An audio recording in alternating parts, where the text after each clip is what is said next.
We're here at Turkstra Lumber Dundas, and today we're showing you how to make your own Turkstra Tumbling Towers. All you need for this project is 8 pieces of 2x4 a tape measure, some sandpaper, and a table saw. All available at Turkstra Lumber. Now you can use 2x3s, 2x2s, 1x2s, 4x4s, or whatever you'd like, but today we'll be using cedar 2x4s. The reason we're choosing cedar is because it's summertime and this makes for a great outdoor activity. And of course, cedar is naturally weather and bug resistant, so it's much better for the outdoors. First, take 3 pieces of wood and lay them flat side by side and measure the width of 3 boards.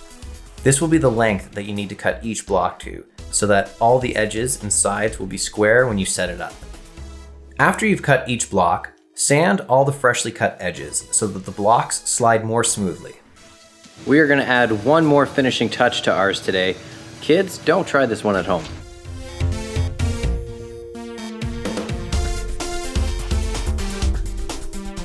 Now you're ready to play.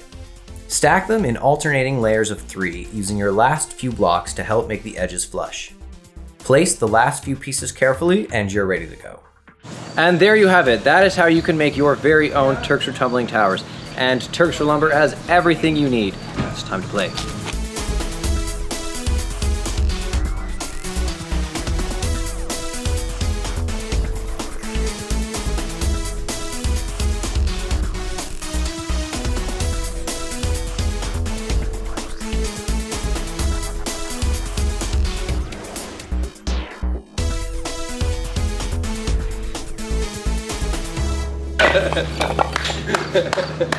Winner, Jenga!